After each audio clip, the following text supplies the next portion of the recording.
We're rolling.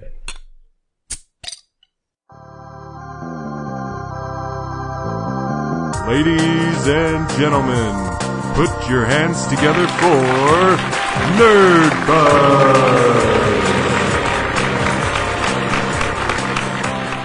Nerdbuzzed doesn't condone the consumption of alcohol by any persons under the age of 21. Please drink responsibly.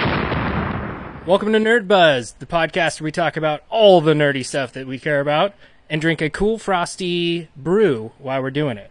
I'm your host, Marcus Ellinger, and with me as always, Jeremiah Johnson.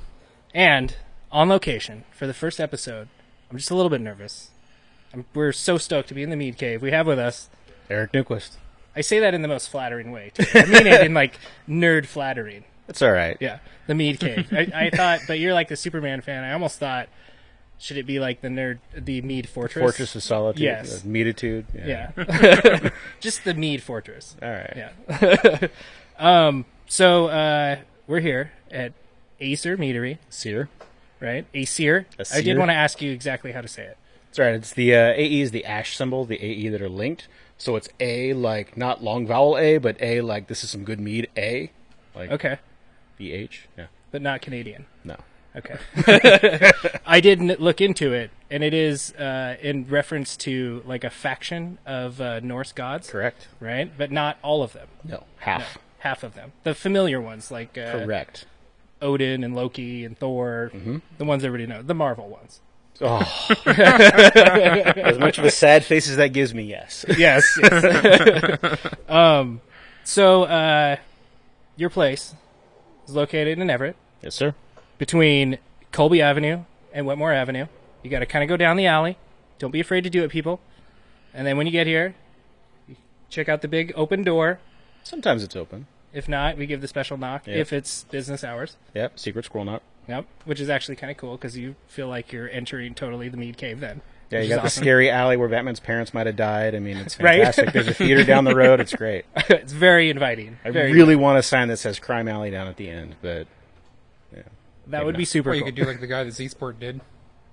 What? The guy at the sign down at Z-Sport, the digital sign he's got, he put "Welcome to Tweakerville" on it. Oh, nice.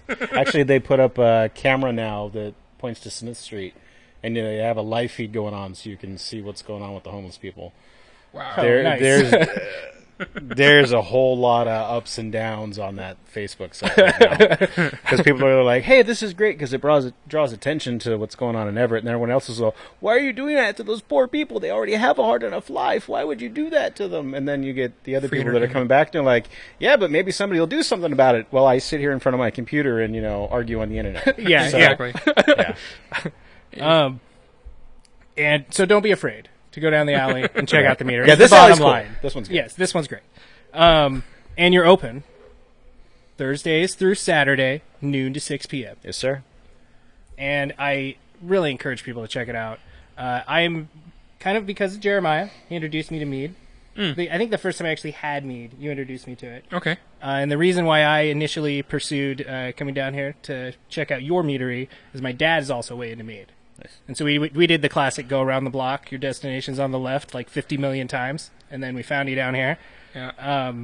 And you can also go to Aesir Meadery, Aesir Meadery.com. And so one of the first things I kind of want to dive into, because I've been telling people about mead, because I'm super stoked on it. I think it's really awesome. And I keep saying, I'm going to go pick up some mead, and they keep asking me if I'm going to Del Fox, which is the meat packing plant that's right down the road from me. Why don't you just say butcher? Yeah, right? Not meat. Yeah, and so I want to give you the chance. Please educate me more and anybody that's listening on what is mead. All right, so mead. It's the oldest alcohol on the planet.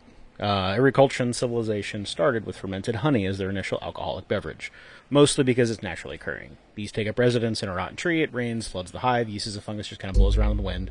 It'll ferment with anybody ever touching it. When that happens, it's called a wild ferment, because you're not actually inoculating a specific species of yeast, it's just whatever happens to land in it. So someone walking through the forest finds this tree of weird, foamy, bubbly liquid, says, hey, let's drink that.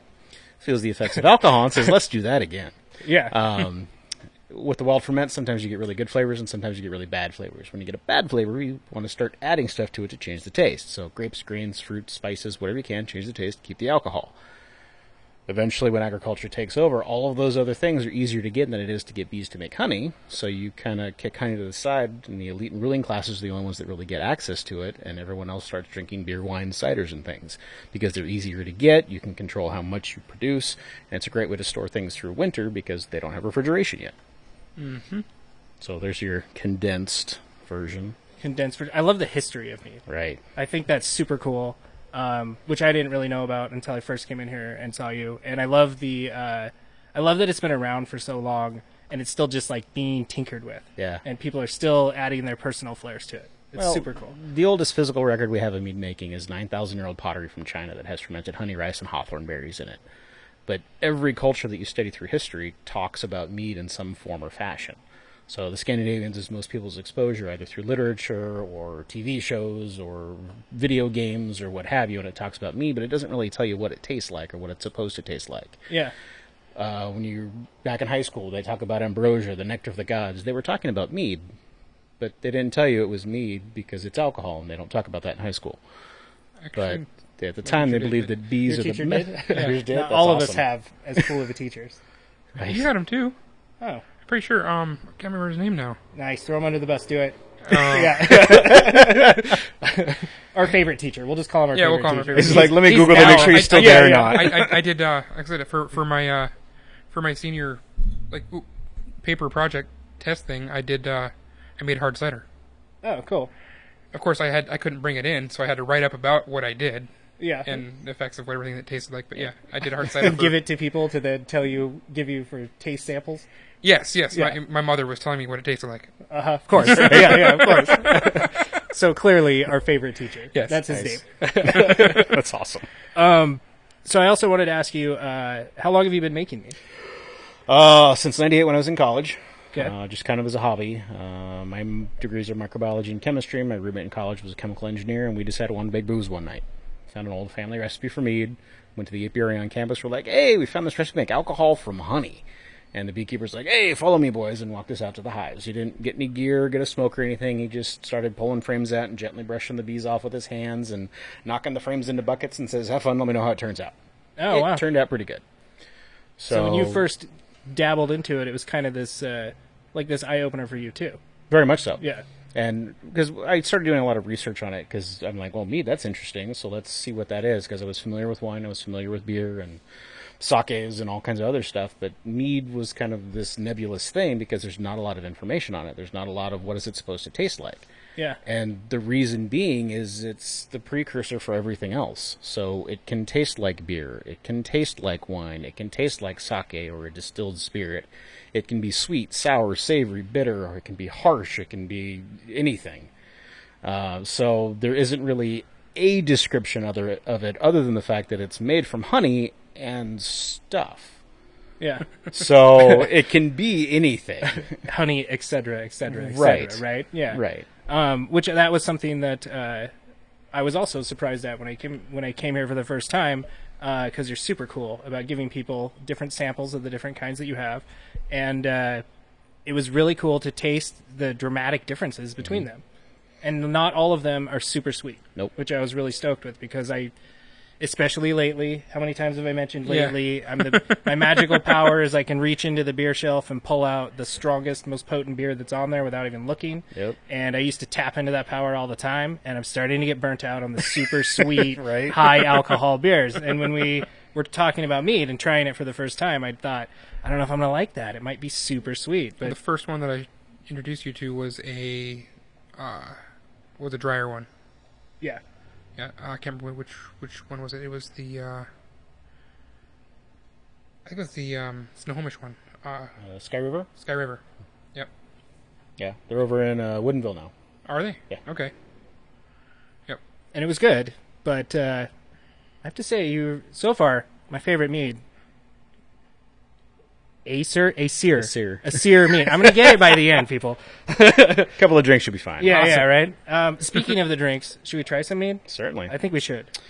Actually, I'm going to do something fun for you. So you guys have had the citrus before. Yes. So I'll start you with that one. And then I have the semi-sweet variant.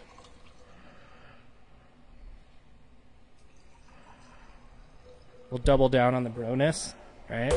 He'll pour it, I'll pass it. You know, he already drank out of the other did one. drink. Oh, did you? I I'm not did. doing that then. Gross. Exactly. I'll do you a guys show were with friends, you, but man. No, we can be friends, but I got to draw the line somewhere. I'm pretty sure in an after party there we were sure. After party, the rules are out the window. We already stated that, right? Exactly. We don't talk about that part. Yeah. No. It smells good. It smells a little drier, maybe. It is. This is the dry. Yeah. I can Well, smell technically that. it's an off dry because there's still a little bit of residual sugar, just not a whole lot. Okay. But it's So- lemons, oranges, and honey. It's about 14% alcohol. It's wildflower honey from up in Granite Falls, and the citrus is from Central Washington. It's Which Minneapolis oranges, navel oranges, and I just lost the name of the lemons, the Meyer lemons. Okay. And I did notice because I was perusing your website that is it all the stuff you use or most of the vast stuff that you majority. use? It's Yes. probably around 90%. There's some things that we either just can't grow here that I love to use. Like I make a pomegranate mead just about every year. We can't grow them at all up here. Yeah, So yeah. I've got a buddy that grows them in California, ships them up to me. Oh, They had- still, it's like it's still bro local. Very much so. Yeah, yeah. That counts for a lot. Basically, everything comes in. I work directly with farmers in the area. They're like, hey, we've got 300 pounds of bruised peaches. Can you do something with them? Absolutely. I'll make alcohol. Bring them in. I've Nice. got lots of friends that have property that used to be orchards. So, like, next week I'm going up to my friend in Tulalip to start picking blackberries and plums for this year's blackberry and plum meads. In the fall, I've got a friend down in Chehalis that has 43 acres of orchards, and they're slowly unearthing the different trees. Last year I got 500 pounds of apples that came in, so I had to build a cider press to manage them. The and things you go through. I know, it's terrible.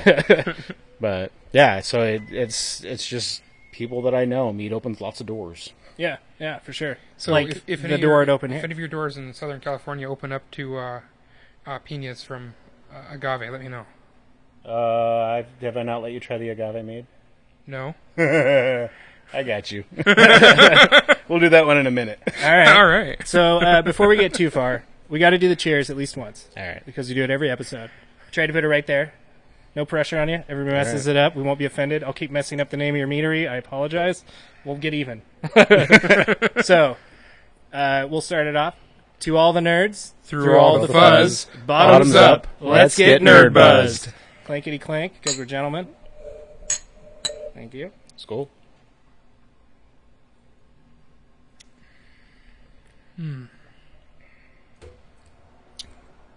That makes me happy. It is really good.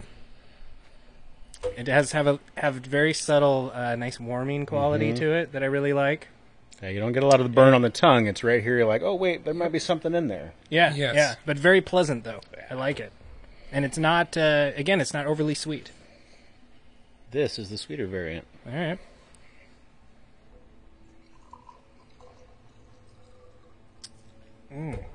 That's really good. Yes, please. And I'm not sure what your guys' tolerances are, so you'll have to let me know. We brought our intern Jack. He was on an episode, so he's also our sober intern. Hey, that's fantastic. So we can dabble on our tolerance range a little bit right. there. Yeah. So whenever we have beer, we always admire its visual beauty, and then it's a aromatic beauty, and then we taste it. Does that seem accurate to you? It can be. Okay. Mead's not nearly as pretentious as other beverages, so. Okay. Just us. Does it We're just taste good? pretentious. Yeah. Yeah.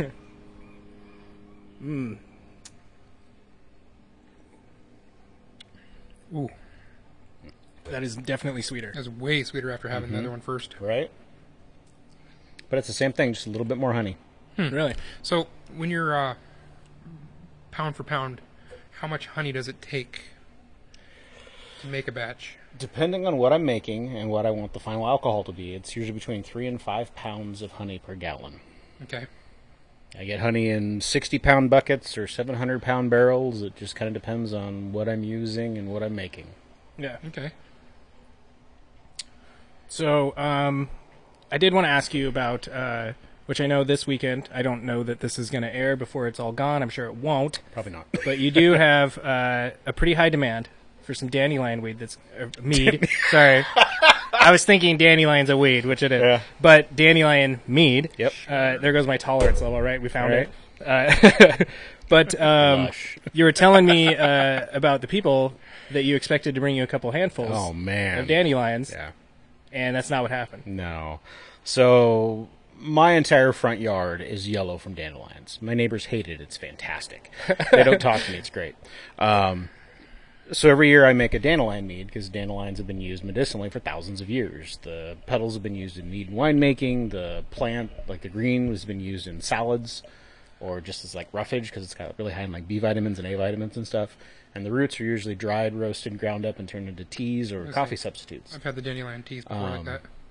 So I always make one just to kind of have in the shop, just as a, hey, here's an interesting thing to try. And there was a huge demand for it this year. It was like, well, are you going to make the dandelion mead again? Well, yeah. Well, can we buy a bottle this year? That would take a lot of dandelions. Well, would you make one this year? There was enough requests that I'm like, okay, I will make one this year. And I put a post out on the Facebook page. I'm like, I will make a batch of dandelion mead. I'll go through the whole approval process and all that kind of stuff with the feds to get this done. But I need help getting flowers because it's very labor intensive to make this mead. And so I need help with flowers. If you've got unsprayed flowers that you know are absolutely unsprayed, because I will test them, just bring me some dandelions, and however many dandelions I'll get, I'll make a batch that size, and whoever brings flowers gets basically first dibs on whatever I make. I was expecting people would go in their yard and maybe, pick a couple of handfuls of flowers or, kind of like what I've got. No, my customers are animals. So they took their family, they took their kids, they went out into the forest, they found meadows, they spent entire weekends picking flowers, and would come in with giant garbage bags full of dandelions. Sweet. It was ridiculous. That you get That to stain your fingers yellow, right? Yellow and Yeah. brown from, I literally spent 8 hours a day for a solid week plucking dandelions, doing the she loves me not thing. Yeah. This table right here, the entire top of it, about 4 inches deep of just petals for this batch. Yeah. Wow. It was ridiculous. That is like really so super cool though, right? Yeah. Like what a compliment to have people that want to have your mead so bad that they're just going to go out and pick you garbage bags full of mead. Yeah, That's it's super cool. It's humbling. Yeah. It's still kind of, it's like an imposter syndrome almost. Because it's like, why are you people doing this? That seems weird to me. But at the same time, they're so excited about it. And I'm excited about it. Yeah. But I'm like, are you excited because I'm excited? Or are you actually excited about what I'm doing? And there's kind of like a disconnect there, just kind of in my head. Like, is this really happening? Yeah. So it's interesting. So another quick question you brought up there. So what is the process going through with the feds for something like that? So at a federal level, I am considered a winery. Okay. I don't make wine. I make a non-standard wine agricultural product, so it's even more of a headache than it sounds like. And basically, every recipe I want to make, I have to submit for a recipe approval. That takes a period of time. Once the recipe is approved, then sometimes I have to send for a chemical analysis. That takes a period of time to get done. Comes back with those results, then I send a bottle and then the results to the feds, and then they do an independent analysis to compare the results, or they sit around the table and drink it. I'm not sure which.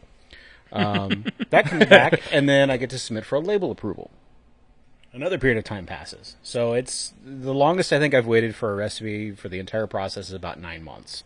Wow. So I tend to plan like way far in advance for different batches of things, and I tend to submit lots of them at once. That way I've got a whole bunch of new stuff to work on while I'm waiting for them to do the next round of approvals. So, yeah, it's a process. So do you just do a small gallon test batch or something? I do those to kind of figure out what I'm going to do. So I tend to do Oh, okay. There you go. 1 gallon batches. That's Nice. exactly what mine that failed looked like. Yeah, this is really easy because I'll just do fermentation and then I'll usually have an airlock on the top of it. And then I'll just sample it out as it goes through the process. Through settling, and then I'll transfer it when it's about, sediment at the bottom. Mm-hmm. And then I just sample it on people, and then I, guests that come in, just here, try this, what do you think? Get opinions on it just kind of throughout the entire process, and I take notes and sample it fairly regularly just to know what it's doing. And then I go back to my notes when, the gallon is empty, and decide that, okay, at about the 3.5 month mark is where I think it was ideal So that's where I set my recipe or my baseline for my recipe. Gotcha. And then I scale everything up to whatever size batch I'm going to make and then submit that to the feds for recipe approvals. Okay. So I've always got probably 20 or 30 just different experiments going on in the shop, just so I've got different stages of stuff kind of going. And then then once you get approval for the recipe, you're then free to keep making that as much as you want after that? Yes. Okay. Do you get any sort of leeway on tweaking it to any degree after that? Yes. Is that something we shouldn't talk about? No. It's cool because there's actually a trick to it. So if I submit the exact recipe and something changes, if I'm using like a fruit, because there's no, like, this is how much sugar is in every single strawberry. It doesn't. Every strawberry is different. So this one's going to have a little bit of sugar. This one's going to have a whole lot of sugar. That range is going to have a huge effect on the final product's alcohol volume. So when I submit recipes, I submit them with a huge range in mind. Okay. So I submit them so that, like, my minimum final alcohol is going to be about 8%, and the maximum final alcohol is, like, potentially 20%. And then I can make anything in that range, knowing that I can adjust it later if I need to, and then just make sure that the labels match what the final is, and then I'm good. Okay. So is that why? Because I did notice that on your bottles it says 11 to 14%. It's because, yep. Right? Is that right? Yep. Which I thought was like, that's kind of funny. But that's because it can. It's because I can have a range on there and it can vary. That's right. Okay. Cool. And as long as I maintain whatever that range is going to be, which I control, so it will always be what I want it to be. Yeah. Nice. I did want to ask you: is there a mead that you've made that has just been like your all-time favorite mead that you've ever made? Maybe like that one that you're always trying to pursue again, maybe? The problem I have with that question is I won't make it unless I'll drink it. Okay. And should I ask it the other way? Has there been a mead where you've decided nobody's going to drink this? No. Really? Yeah, because everyone's palate is different, which is why I make so many different things. Because I know I will find something that somebody will like. So I will make something that's super fruity. I will make something that's really spicy. I will make something that's very savory. I will make something that's tart and sour or oaky or bitter. Just because and if I can make it so that I will drink it, even if it's a style that I don't really like example, the citrus, I don't like dry mead usually. Yeah. But this one was a point where I'm like, you know what, I'll actually drink that, so I'll make it. Okay. So I try to tailor it to what I like to drink, and then I'm usually really surprised that other people are like, oh, wow, I want more of that. I'm like, all right, well, I guess we'll make more of that. Yeah. Well, that's something that I always try to really tell people. Typically on the show we drink beer, right? And I always you get those people that are just like, I just don't like beer. Like, beer's no good or whatever, right? But again, it's like what I've been experiencing with the mead, where there's so many varieties and there's so many different kinds out there that there is one for you. And you have to be willing to try that. It's almost like I compare it to coffee a lot. Yeah. Like there's so many different types of coffee too, and somebody that just swears off coffee, there's probably one out there that you will enjoy. You have to go through the rigmarole to find it, though, right? I would say that to some degree I would agree. I don't want to say problem, but I think that beer tastes like beer. It definitely has beer taste. Right. Yeah. So it doesn't matter if it's an IPA or a double bock or a port or a stout or whatever. If I give you a blindfold and a glass, you're going to know it's a beer. Yeah. Doesn't matter what it is, what style. Same thing with wine. Doesn't matter the style, it's still going to taste like wine. But if I give you a glass of mead, you're probably not going to be able to guess what it is, because it will always be unique. It will always be different. And I can make it so it tastes like a beer, and you're like, oh, hey, that's a really interesting beer. Is that kind of flat, or is that what's going on with that? That's weird, because you can make it really hoppy. Yeah. Or I can't do a braggot or something, which is a mead beer mix in the meadery, but that's basically the origin of beer. It's malt, grains, and honey. But I can make it taste like any of them, so I can make you think that you have a wine in front of you, but you don't. But wine is still going to taste like wine. Beer is still going to taste like beer. Yeah. And there's not a whole lot you can do to change those things. Yeah, it's definitely it's the other elements that you put in there with it to, then enhance certain flavors here or there that that's what I enjoy about beer. You can get all those different flavors in there. But yes, they are all going to have an underlining. That flavor that makes it beer is going to be there. That's why it's beer. Because it's beer. Right? Yeah, totally. Yeah. And same with wine. I totally would agree with that. So I have to ask you then, do you have any like super crazy mead plans on the horizon?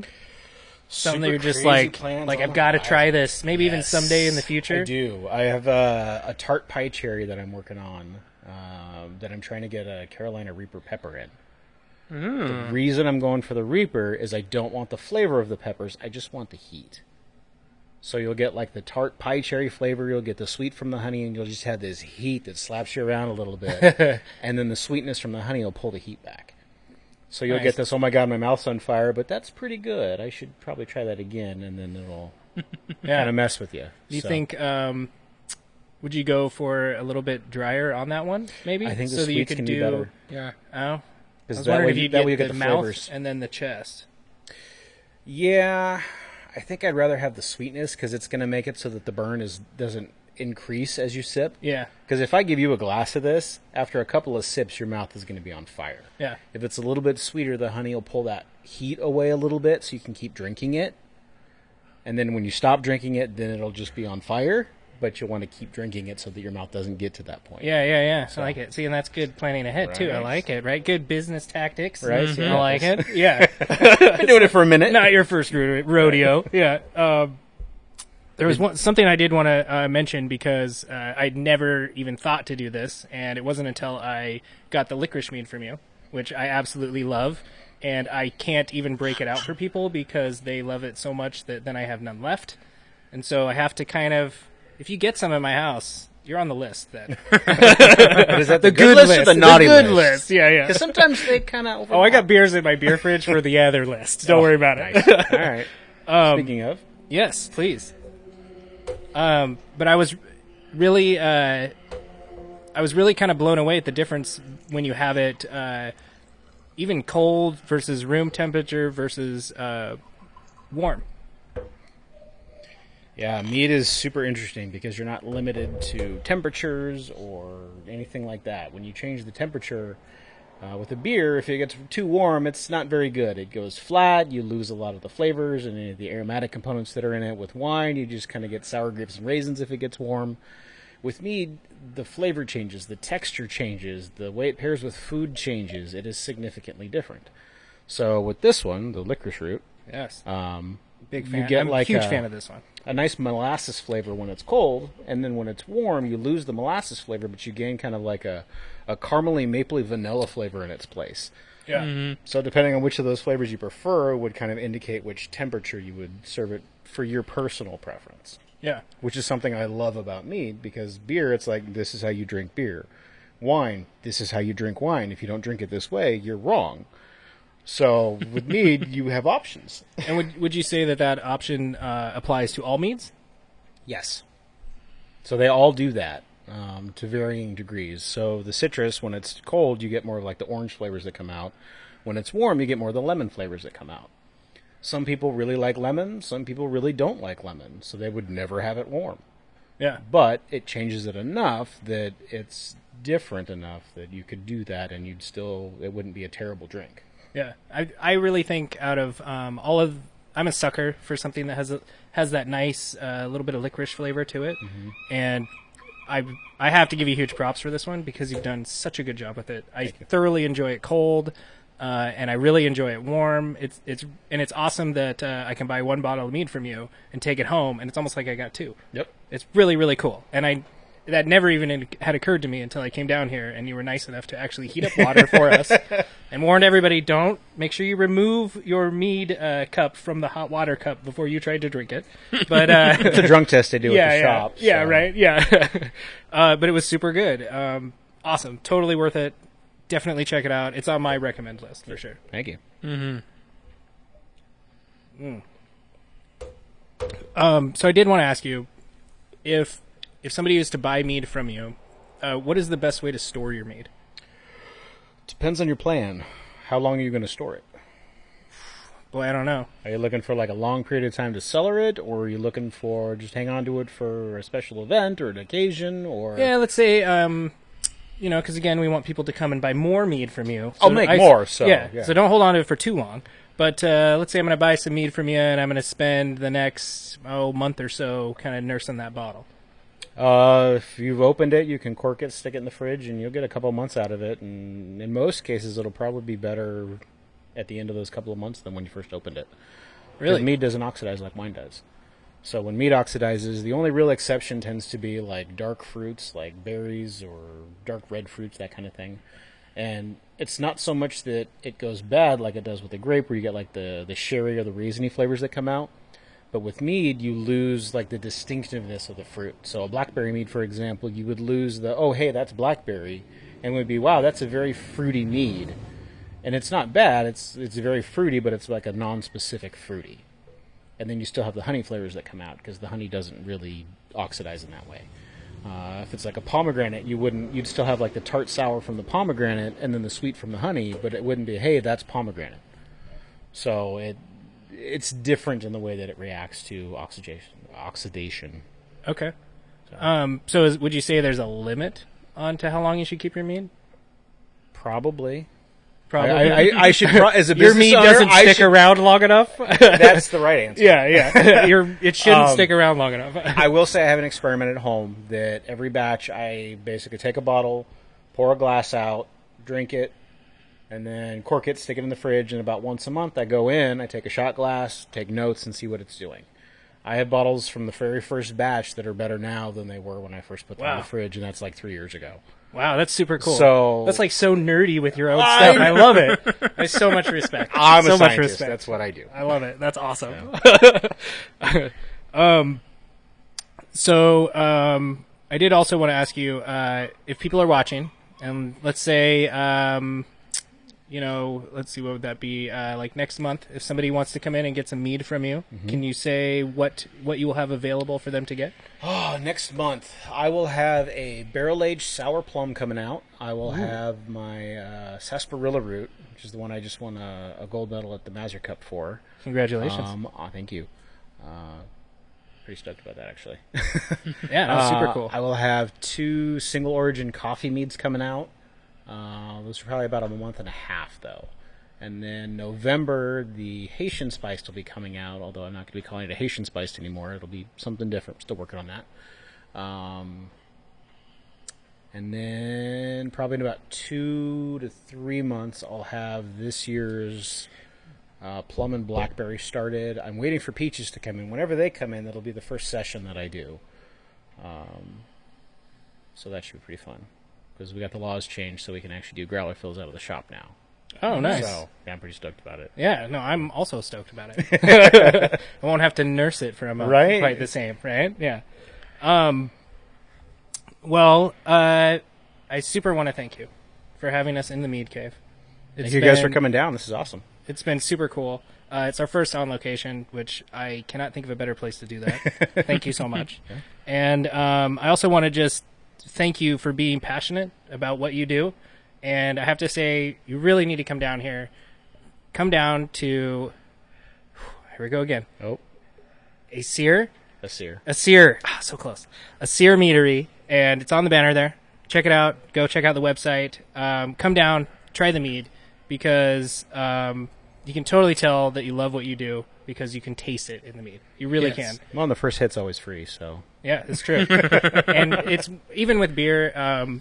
the thing that I always come back to, the ones I think we both kind of comment on it, is that for us, a good beer isn't necessarily a specific kind, but it's a beer that owns all the elements that it has, and all those elements are in harmony with each other. Mm-hmm. Nothing is abrasive. Yeah, the balance of it. And all the different kind of meads that I've had from you have that quality. And I appreciate that so much. And I think that comes from somebody that really has a passion for their craft. They really do. And it comes across. It totally does. I mean that completely, sincerely, genuinely. Check it out, nerds. It works. So worth it. It really does. Yes. So, can we do one last time?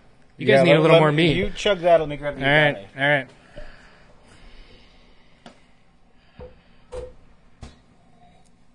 You guys might get the last of this one. Oh, man. Yes. That means we're on the nice list. It is, and it means I have to explain it, though. So there's a reason I don't make this one in the shop right now.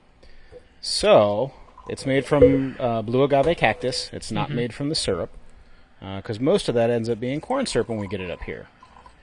And the problem with this batch is that for the first 3 months, it tastes I'm just like gonna- the cactus, which is Okay. cool because it's a very unique flavor. And then for about 8 or 9 months, it's just kind of funky. And I don't have any other description for it because that's what it is. It's just got this weird funk to it. Is the proteins? Because the cactus is incredibly protein heavy. It's got a lot of pectin in it, but I can manage that easy with a pectin enzyme. Okay. So that's not what it is. It's just some part of fermentation. It could be the yeast that I was using or any number of variables. I haven't actually done a yeast test with the cactus before, which is something I will probably on do. the to-do list. But I really like the way it turns out. I just don't have space here to store it for a year. Yeah. So it's either drink this now, don't wait, drink it now, or I hang on to it and then give it to you later. Because Yeah. after about 8 months, it turns into this. And this is about 3 years old. Really? Yep. Wow, I feel so honored. I really do. Thank you. Cheers. Cheers. Do you want to do your...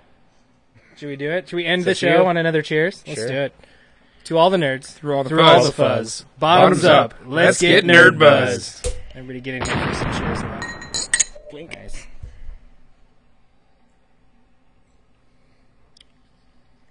Oh my god. Wow. Talk about smooth. Right? You can tell it's got that agave flavor in there. Mm-hmm. But man, it is smooth. Yeah. Not too sweet. Not too dry. It's a semi-sweet. Love it's it. that passion, man. Yeah. Right? You can taste it in there. It's really good. So this is my So new yes, favorite. I've made New it that. favorite. yeah. So, Talk about thank you again, Eric, so much for having us and being on the show. We really, really appreciate it. On Yeah, thank you guys. behalf This of was fun. Nerdbuzz, thank you so much. Yes, thank you. Marcus and Jeremiah, you're on Nerdbuzzed.